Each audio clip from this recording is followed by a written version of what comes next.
Crypto Kids, welcome back to another video. Today I have a wonderful analyst, I think one of the best analysts in the crypto space, Jamie Coutts, who is a fellow CMT. I'm only level 1, but a person that I really look up to in the space. I follow a lot of his analysis with the rest of the Real Vision team, from Julian Biddle to Raul Powell, obviously. It's a pleasure to have you on, Jamie. Today we're going to have some very cool sets of data and sets of analysis that hopefully Jamie can answer some questions regarding global liquidity, the Chinese equities correlation with Bitcoin. We have the bearish divergences and some bearish charts too, altcoin season, and much more. So guys, if this video sounds interesting, make sure to watch until the end, destroy the like button, and follow Jamie using the link in the description. Jamie, how are you doing today? I'm doing really well. Nice to see you again, Effie. Likewise, it's a pleasure to have you on. I don't want to bring the word for any longer. I just want to jump straight in the charts, if that is okay with you. And I'm going to bring up my first question. I think the most important question in crypto at the moment that everybody is wondering about, and that is global liquidity and the Bitcoin correlation. So not too long ago, you posted the charts regarding an extension of global liquidity, and you expect a 20% increase, 20.55% increase from the breakout of this ascending triangle that took place on global liquidity. When we look at global liquidity, this is the indicator that I use. I'm sure that you use a slightly different indicator. I personally use a 12-week lag. And when we look at the liquidity in Bitcoin, if you look at the overall trend, there's a very high correlation. My estimates are around a 90% correlation. But going to the ETF launches, there's been a much more increased set of correlation from what I see. And right now, it is projecting a Bitcoin that should be at much higher prices, but we are experiencing a divergence in the short term. So I would love to know what you think about this correlation in general. What would an extension in liquidity would mean for Bitcoin? And if you have any other thoughts, it would be great to know. Yeah, well, I think this chart has made its way around Twitter two or three times. Like it's just become the most memed chart in all of trading, I think. And I'm going to blame Raul and Julian for that because they're the ones who popularized it. Look, the reality is that global liquidity, from a first principles basis, drives risk assets. And so, in my analysis, I go and regress my version of global liquidity, which is different from yours, but it's not vastly different. I mean, it includes central bank balance sheets, global money supply, FX reserves. You start getting into things like, the commercial banks and the sort of shadow banking world as well. And so, regardless, like everyone's got a slightly different take or a more sophisticated or less sophisticated one, but you generally find that the correlations are very strong. And when you regress, you know, the price of Bitcoin against these metrics, you find that there is explanatory power in them. The problem with that, though, is that everyone will try and over optimize or fine tune that relationship. And my experience for 25 years is that markets are non stationary, even if there is a correlation. And believe me, this correlation between liquidity and risk assets is as good as anything I have ever seen. But that doesn't mean it's perfect. And that doesn't mean the correlation stays the same. The correlation itself is a moving target. And so I wouldn't get too tied up in these sort of charts where you're overlaying one or the other and you're trying to fine tune that lag period, because that lag period will change all the time. And if you just look back on this chart, I mean, no one wants to sort of talk about just wherever that was. And I can't see the x-axis, but look at the global liquidity Yeah. peak Mhm. well after the Bitcoin peak. I think is that Q1 of 2024. I'm not sure. 2024. Um, Yeah. yeah, 2024. But Hmm. everyone sort of looks at the last 12 months going, look, it's absolutely Hmm. synchronized. Hmm. Hmm. Um, it's human behavior to spot patterns, but also oversimplify. So, the real question is that, is global liquidity increasing? Why is it increasing? Why should this relationship hold over time? And if you're looking at it through that lens, unless you're trying to short term trade, then you can be on the right side of the trade, of the sort of secular trend that we're seeing. I think that's the more important thing to understand.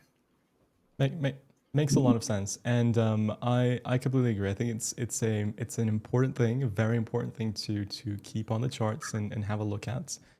because risk assets, Bitcoin, they all tend with liquidity in the overall macro landscape.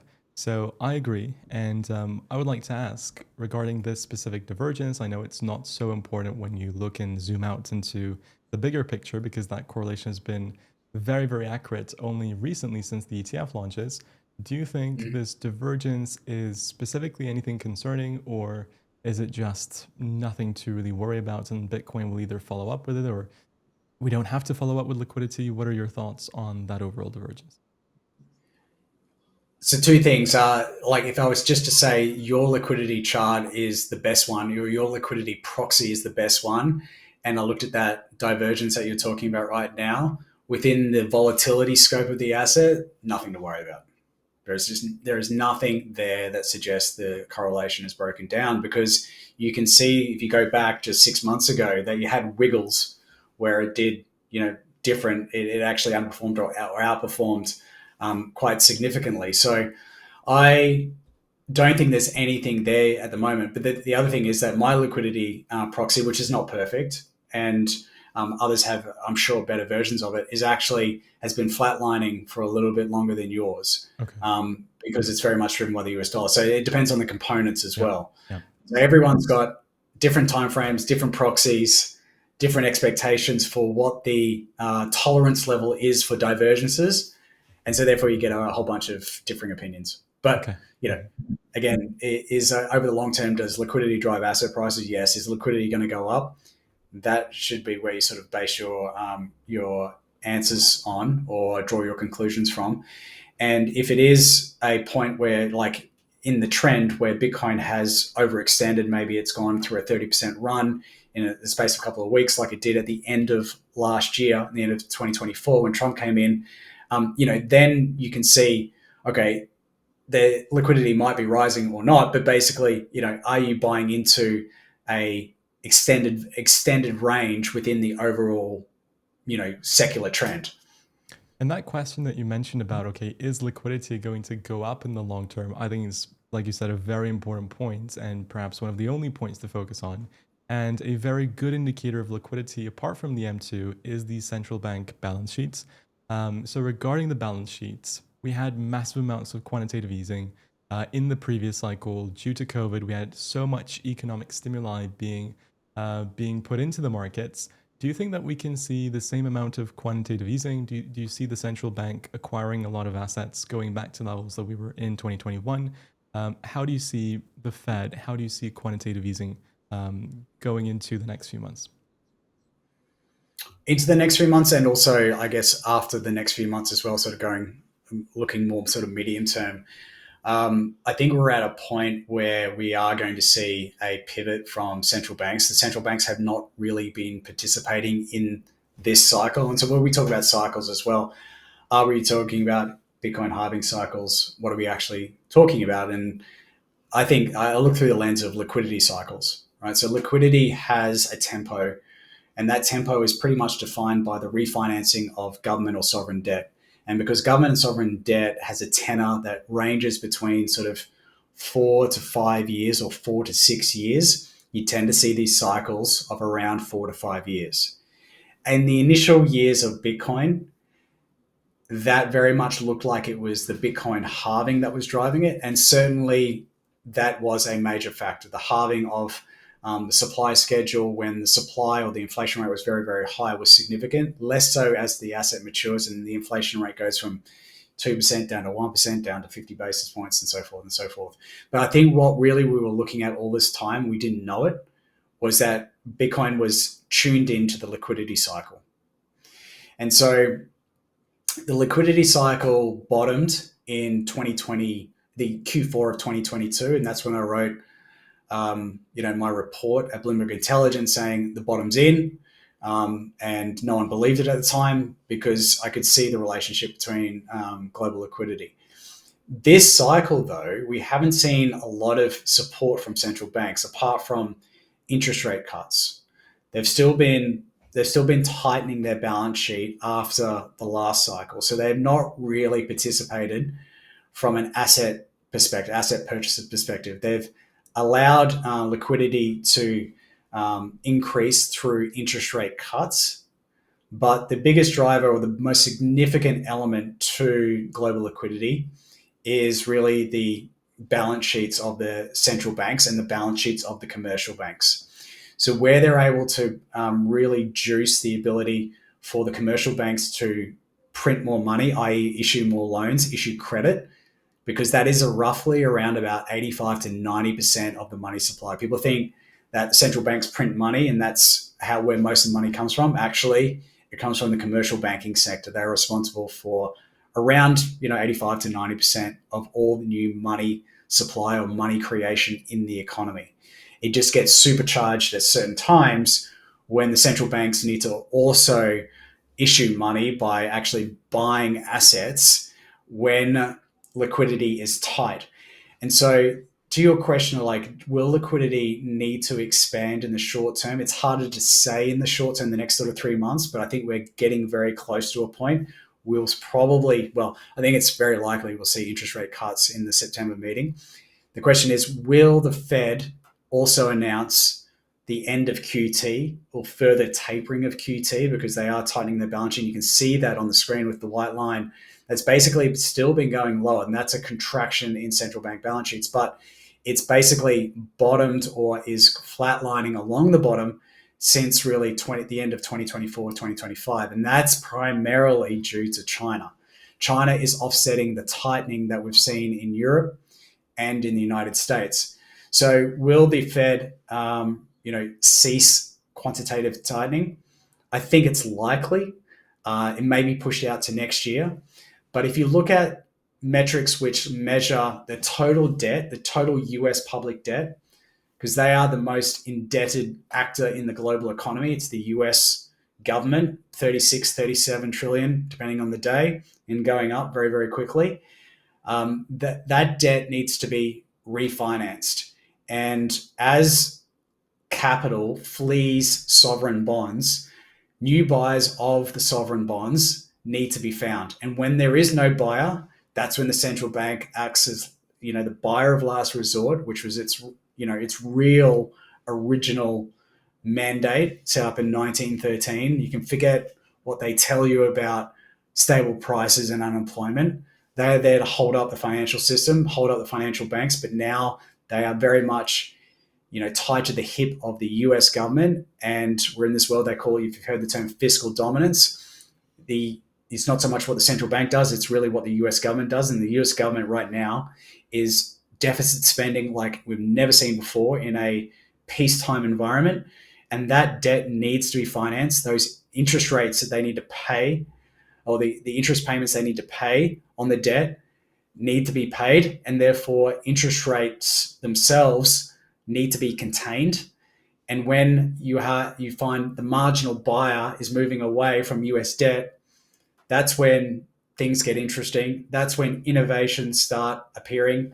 We've had QE, and they're not going to call it QE, but the things like they're looking at doing now is telling the banks that they can buy more US treasuries, which is a very liquidity positive act, because that actually would allow them to purchase US debt, keep yields down low for the US government, but also grow their balance sheet and create more credit.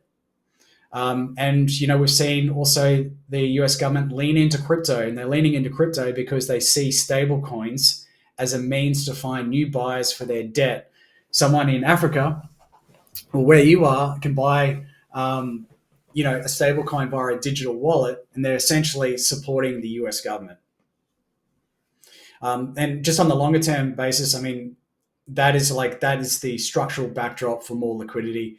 But in the short term, it can be anyone's guess. There's obviously a bit of to and fro, or some sort of contentiousness between the Federal Reserve and the US government. But in the end, the US government wins. In the end, yield curve control and more liquidity is going to be needed, especially with midterms coming up. And so that's why I'm confident that we'll see more liquidity added. I mean, first of all, I just want to say, guys, I'm incredibly humbled to have such an incredible analyst like yourself on my show. There's so much to unpack there. And the primary thing that I'm personally wondering, and I'm sure a lot of my audience wonders, is Okay, if we go into the phase where there's about $7.6 trillion of debt the US has to refinance this year, that's what I've read. I don't know the exact percentage of how much of that debt has already been refinanced so far, but there is all this debt that has to be refinanced. You look at the balance sheets, and we can, like you said, it is possible that we go into QE. That will be found out in the FOMC press conference, likely in the next 2 weeks' time. But what do you think would happen in the event that, obviously, from a Bitcoin halving cycle, we expect the top to happen in Q4 of this year? So what if we start seeing that increase in liquidity come back in at a fast pace by the end of this year, going into next year? Would that cause an extension in Bitcoin's normal cycles, or would it not matter for Bitcoin? Would Bitcoin more likely follow what it's been doing for the past 4 years, 4 years, 4 years? How do you see that potential correlation of, if liquidity is increased, would it break the structured 4 year cycles for Bitcoin? Well, so again, it's whether you believe Bitcoin is driven by the halvings or driven by global liquidity. There is another element to the equation here which we haven't discussed, which is the general business cycle. So, is the U.S. economy in expansion, as measured by things like the ISM, which is just a metric for services and also manufacturing that are experiencing expansion, so increasing orders and R&D, and production. We'll put that aside for a second, but it is incredibly important, and that's Real Vision's, one of the core, I guess, edges that it has. It has the two best business cycle analysts in the world, and that is obviously Raoul Pal and Julian Bittel. I'm sure. The By the way, other, we can show that next week, because we're planning on making a second interview next week. So I'm sure that on the platform we can actually demonstrate that business cycle, some of the analysis on Real Vision. That would be interesting. Sorry for cutting you. I just wanted to mention that the product has that, and I think we can do a demo next week. yeah, and which would be great. And the model that, or the framework that Julian and Raoul put together, called MIT, is such a core part of the Real Vision platform. So yeah, for sure. So again, it's like, are we really looking at a liquidity cycle that's dressed up as a Bitcoin halving cycle? And if it is really liquidity that's driving asset prices, which makes sense, so extra money entering the system has to find a home, and that home is in risk assets. Everyone's trying to outpace debasement, and so the decisions that investors make as to which risk assets to put it into, they, up to this point, have clearly said Bitcoin is the asset which will outpace debasement the most. Gold being an obvious choice, the historical anti-debasement asset. And then, but Bitcoin has crushed it in terms of returns, and so has crypto, but with a lot more volatility, and obviously a much harder way to sort of trade it, or to allocate to it over the long term because of the volatility. But if you do look at Ethereum, at least, Ethereum and Bitcoin have certainly been the best performing anti-debasement assets, and so it's likely that that continues. That's, I think that's the important thing to think about, is like, as the world becomes even more sensitized to how liquidity drives things, is that not going to shape the behaviors of investors even more so, and increase the network effects of Bitcoin being the emergent anti-debasement asset of the present and the future? I would argue that it's definitely going to be the case. Okay, I'm getting very bullish, and that's all great stuff. So thank you so much for that. I actually do need to go into some unbullish stuff, a little bit of bearish stuff. We will cover with the divergences happening on Bitcoin and MSTR with Bitcoin too. But before we do that, let's introduce one more bullish chart, and that is the correlation that you've outlined between the Chinese equity markets and Bitcoin. I don't have any clue about this correlation. I've never seen it before. I think it's super, super cool and unique. Would you explain to the CryptoKid audience what this correlation is and what it means? Yeah, sure. So this is one of two charts, and the other chart is just the central bank, so the PBOC, the Chinese central bank balance sheet, and Chinese equities. And the Chinese central bank balance sheet has been going up this year. In fact, it's been going up sort of gradually since 2022. But what's really important is that they're really the only central bank that's going up. So, what's happening in China that deserves added stimulus by the central bank? Well, China's going through a massive debt deflation, property bust, and the banks are essentially totally encumbered with bad debt. And so the central bank is providing the lifeline and providing more liquidity to try and kickstart bank credit growth and lending again. And that is driving, and that obviously is the same effect that we're talking about previously. It's like if more liquidity is being added in that market, it's going to find a home. And in China, property is on the outer. It's burnt a lot of people. So equities is the asset class, but so is gold. So if you look at gold in yuan, I mean, it's a parabolic move. If we look at equities just recently, which have been a laggard, that has started to really pick up. And so it's clear to me that equities are sniffing more liquidity from the central bank there. They have been adding, and the government's also had a stimulus package.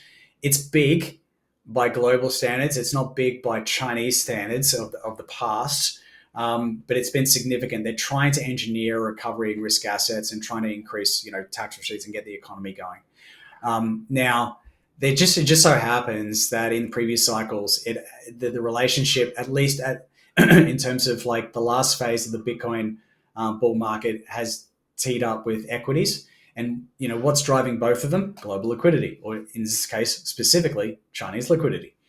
So if that, so that looks to me like we're in a market, we're in an environment where we should see Bitcoin pick up because the Chinese are adding liquidity, and it would be not surprising that the other central banks also chime in. Maybe not to the degree of China, because China is in the most, I think, economically dire situation. But it just points to more liquidity being added. It also suggests that you have to be a little bit careful in terms of your time frame here. That the way that those peaks have occurred in China, you generally were sort of closer to the end of the bull market for Chinese equities. My view is that that's basically an inverse double head and shoulders, and the target on Chinese equities is about 5,100. So just in the short term, that sort of looks like a level that it would find resistance at. But you can see those peaks are very closely aligned. And again, like it's two cycles. Like it's not statistically significant, but first principles: what's driving Chinese equities? What's driving Bitcoin? The same thing. It's liquidity. Liquidity. Wow, fantastic. Thank you so much for that. So overall, by the way, just from my grasping of all this data, I'm just getting the concept that liquidity will likely increase, and that increase in liquidity, if you believe that Bitcoin follows liquidity and not actually the 4-year halving cycle, then it would mean that Bitcoin can continue its uprun in this cycle. So that's the TLDR that I'm getting from this liquidity data, and I think it's fantastic. So before we go into altcoins, and we end off with altcoins, we have two specific bearish charts and one chart that I'm personally curious about. And those bearish charts for Bitcoin include the bearish divergence that we're experiencing on the RSI, and also the divergence that we're seeing between MSTR and Bitcoin. So to start off with the bearish divergence, obviously bearish divergences can last for a very long time before actually ending up playing to the downside. So with the current divergence that's happening on the charts, do you think it's very concerning, or do you think that it's something that we shouldn't really focus on too much? No, I think it's important, and it's important to always maintain a sort of pragmatic approach. So, being able to spot bearish signs in whatever you're investing in, I think is, it's like, do you want to know the bad news about whether you've got cancer or not? Well, I do, so I can do something about it, right? So at least when you're looking at stuff, I wouldn't ignore negative signals. The question is, what are the countervailing circumstances or the context to put that into? And what are the sort of the risk mitigation measures that you want to put in place because you've spotted something? that's significant. In this case, I think it is significant. But the important thing to sort of highlight about RSI divergences, or just don't get tied up on the technical indicator. There's an RSI, there's a MACD, there's stochastics, there's all sorts of technical indicators. They're all momentum indicators. And what a momentum divergence indicates, as you would know, because you're studying for the CMT, and congratulations. Thank you so much. Thank It's you. probably it's the most fun. It's the most fun piece of study or work that I've ever done, and I've done some, really boring stuff. That was an absolute joy. But I'm biased. I was on the global board, and I wrote some of the curriculum and stuff. So of course I'm going to say that. But if you're into charting and you're in finance, I mean, it is the only way to really hone your discipline and get graded against it. Otherwise, it's you're out in the ether picking up all sorts of ideas from Correct. people, and it's not in a disciplined fashion. Anyway, um, Are you coming to the the CMT conference, by the way, by any chance, in Dubai in the next 2-3 months? I've been asked, but Okay. I'm not sure. I just had Okay. just had Okay. my second child. It's Okay. Okay. Yes. up Yeah. in the Yeah. air. Congratulations. Yeah. Sorry for cutting you. Yeah, cheers. But I'd like to. I have not been to Dubai. But as you would know, Effie, right? Like, divergences are warning signals. They are not fait accompli. This thing will fail. What it's saying is the Bitcoin trend is losing momentum. It's losing vitality. To put it in a different context. And when you get a long divergence over, and I use a weekly here because the daily divergences are great for short time frames, but when you put it on a longer term chart, they are much more powerful. But it also means the signals, there's a big lag before you get confirmation of whether it's breaking down or whether it's going to basically be nullified by another move. But bearish divergences of this nature have always preceded large falls, but there's also lots of false signals. So it is important to understand it is a warning sign. And I was 25 years in equities. I started in 1999. I only got into technical analysis in sort of 2001 after the bear market had started. And so I became very accustomed to look for these types of signals in equities because there was no crypto back then. And it helped me immensely in the GFC. I was trading Japan at the time, and I spotted the divergence on the S&P and on the Nikkei at the time in sort of February of 2008, and formed a very bearish thesis, which served me really well through that year. A bearish divergence also happened just before COVID. Now, no one knew there was a pandemic, but the market was saying, look out, momentum is weakening here, and all it takes is a spark, and you can get these collapses. There So was another divergence. in terms of asset allocation, right? Because we have the bullish signals with the liquidity, but obviously the warning signs, like you mentioned, are clear with things like the divergence. If it's a question that you're comfortable to answer, in terms of asset allocation, how would you position yourself in this environment where, yes, we do have liquidity going up, but we do have these warning signs? Would you be long? Would you be spot holding? If it's a question that you're comfortable with, you don't have to answer, but is there a specific way with your portfolio or hypothetically that you would approach the crypto market with Bitcoin and altcoins? Well, I'm going to put it into the context of liquidity. So, I like, if I look at what happened in, say, 1998, bearish divergence, LTCM, Russian default collapse, the market fell 25%. What happened that corrected that, or put an end to that correction, which was 25%, which was actually a very big move. It was the biggest move since the 87 crash at that time. It was the central banks adding liquidity. Interest rate cuts, they did emergency cuts, they bailed out the banks and the hedge funds who had the bad trades from the LTCM hedge fund. And essentially, the market went on to have the biggest bull market for the next 2-3 years. The NASDAQ basically went up 250% from the lows. So it to understand the engineering of the global economy and markets is that the central planners are trying to avoid an LTCM scenario and will act proactively. You are sort of putting your faith in them trying to basically kick the can down the road. Everyone knows the system is broken, but are you able to look through the volatility and understand like the game theory at stake, and would they let that scenario play out, or would they act in advance? I'm of the view that we look through advance, so I then have a longer time frame. I'm not trying to get cute with my positions by, selling calls or buying puts, although that is a perfectly understandable strategy right now. If you were to look at that bearish divergence and have a view that actually Jamie's thesis around liquidity and the central banks being proactive is wrong, then but you have sort of a 5 year view of like Bitcoin is the best asset in the world, or crypto is so fantastic, I don't want to sort of get rinsed by getting out and then it rips. So maybe I could actually, position myself with some puts or selling some calls to sort of soften that. I think that is perfectly understandable. You have to know what you're doing. But for me personally, like I have the thesis that the business cycle, which I've mentioned but not explained, is actually starting to expand. And all the I think we had I think we had some ISM numbers in overnight, Yep, yep. and I think they came in above 50. I'm not sure. You could correct me if I'm Uh, wrong there, but I that's. was yeah. We can check. We can definitely check. So let me check for that in the meantime. Hold on.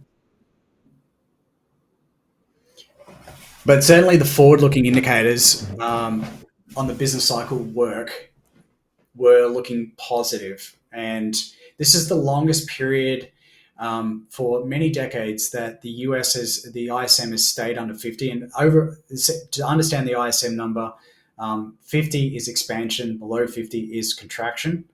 And so, if we get expansion above 50 on the manufacturing side and on the services side, It was above 50, by the yeah, way.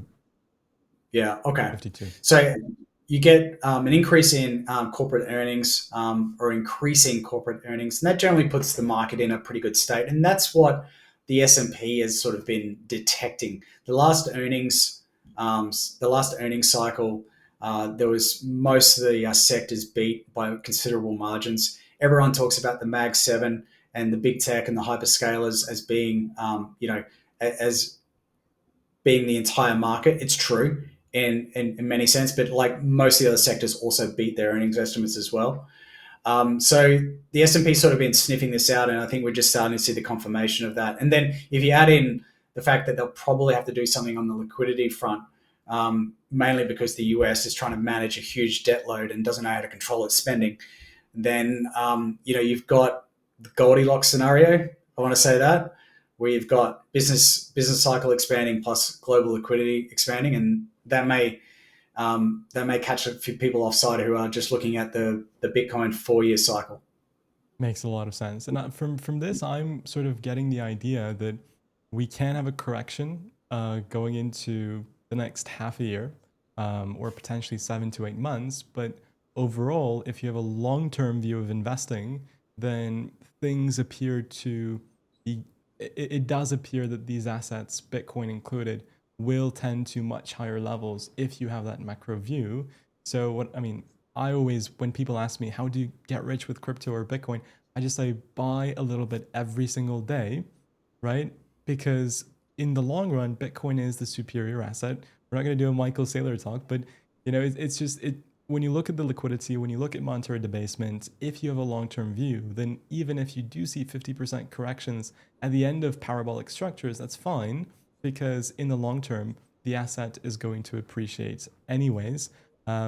Before we go into altcoins, Jamie, and I know this has turned more into like a podcast, so I apologize for the longer than usual video, but there's just so much information. I'm so happy that we were able to conduct such in-depth analysis, and next week we will go into the business cycles in detail.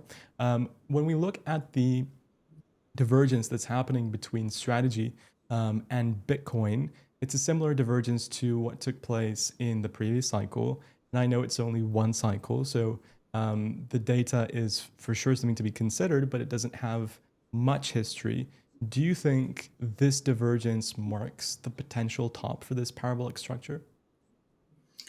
I would argue that it is a concerning aspect to the recent sort of price action. And again, it leans into that sort of bearish divergence that I was seeing on the weekly chart as well, because the marginal buyer of Bitcoin has been Treasury companies and ETFs. Now, the ETFs are less, I mean, they're not the same sort of leveraged buyer as the corporate Treasury companies are. And the corporate Treasury companies were, if you look at corporate Treasury buying of Bitcoin, it's gone up and to the right, and still rising because Bitcoin Treasury companies are still buying. But the intensity of buying peaked in Q4 of 2024. And that's when Strategy came out with that 21 billion equity debt plan, which was massive. And in the hype of that, they were able to issue a lot of equity and buy a lot of Bitcoin. Like some days it was averaging 1,600% of the supply, like day after day. And so that marginal buyer is dissipating.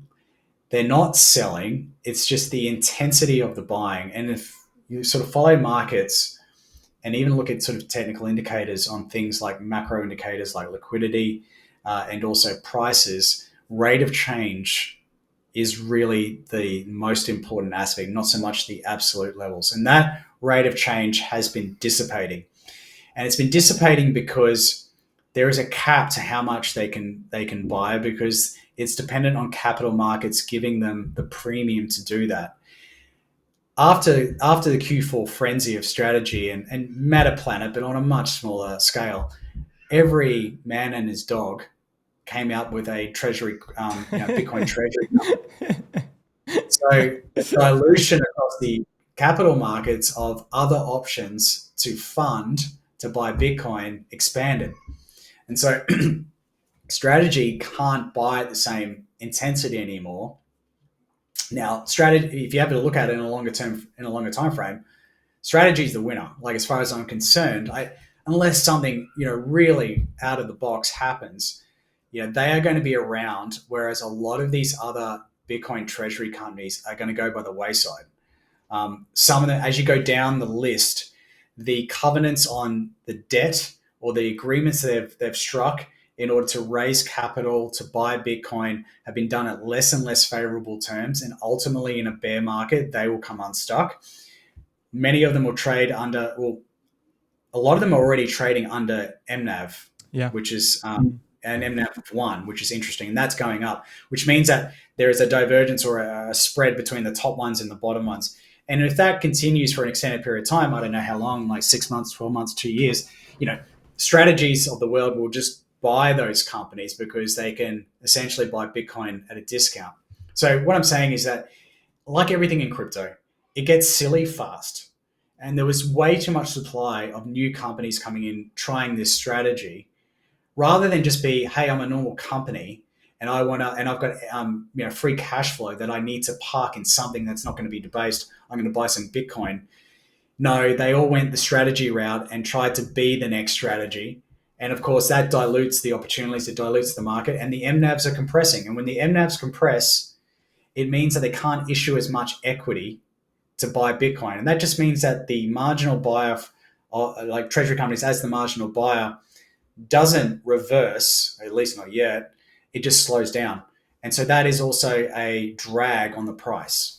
And the Yeah. same thing will happen to Ethereum eventually. At the moment, they're in a different time frame. They're months ahead, or behind, depending on which way you look at it. But there's a limit to increasing the supply of these sort of treasury companies, and it just means that the spread compresses a little bit. Mm-hmm. Yeah, I was just going to quickly mention that the MNAV of strategy is currently 1.5%, and Saylor last week mentioned that unless the MNAV is essentially over 2%, 2.5%, I see a little friend in the background. Yeah, I'm gonna have to stop this for a second. Hang on. No worries, that's okay. That's okay. That's okay.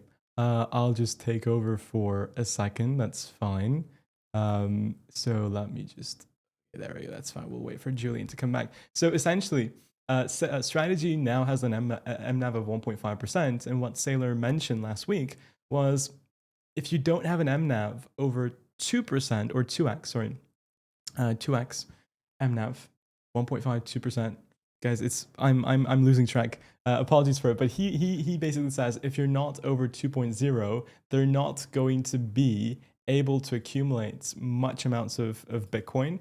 So if that Bitcoin buying pressure slows down, then obviously that's going to have a negative impact on the price action.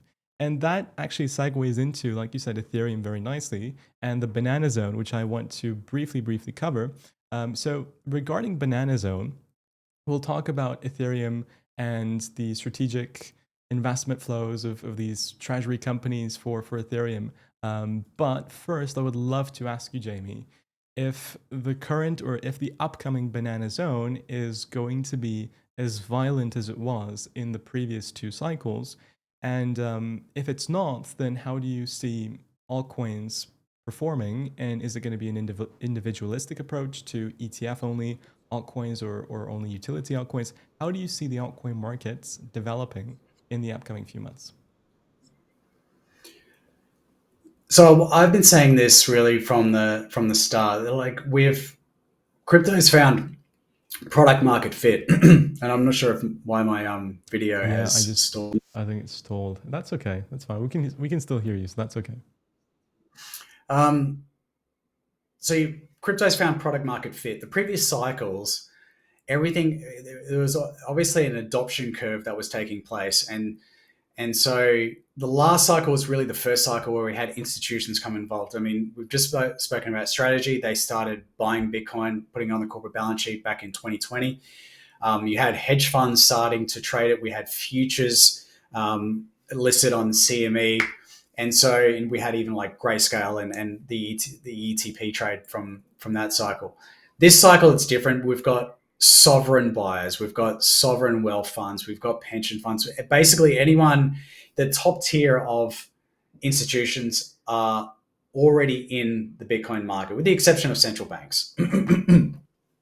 So now we're also starting to see, because of the US administration's leaning into crypto and blockchain technology as a way to spark innovation, try and grow their way out of the current malaise, but also find the new marginal buyer for US Treasury debt, the product market fit has only increased even more.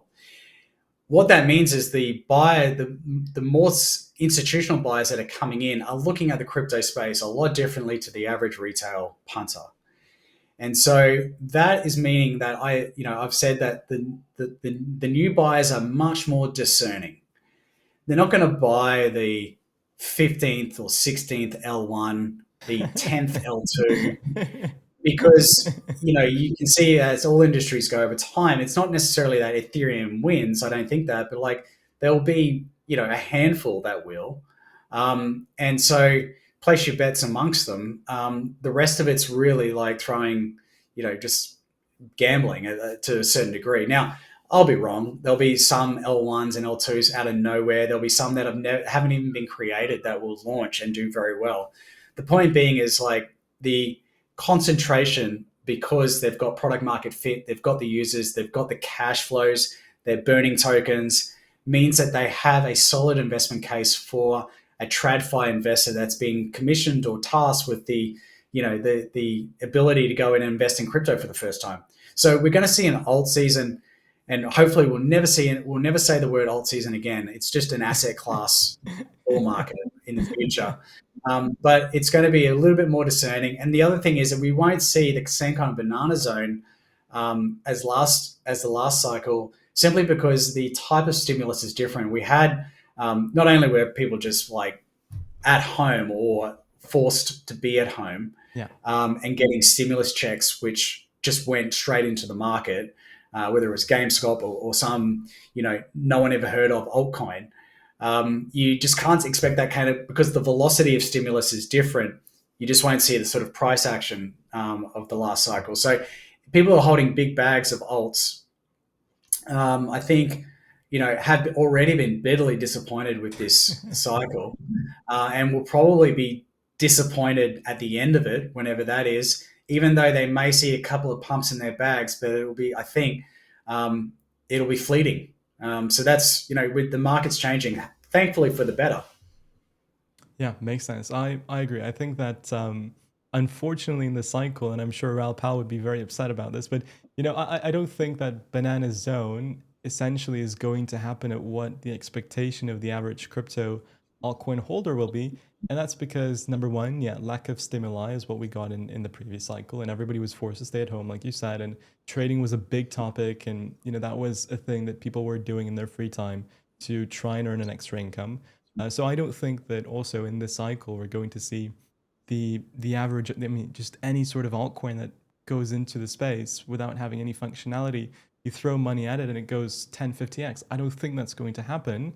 And I think those institutions also, like you mentioned, won't go and buy the 10th layer one or the 16th layer two. It doesn't make sense. But individual altcoins that serve a purpose, have commercial use, have ETFs, I think they could see good adoption. My personal picks are the Solanas, the BNBs I like. I really like RWA. So I completely agree with you on that basis. But Jamie, that concludes our talk for today.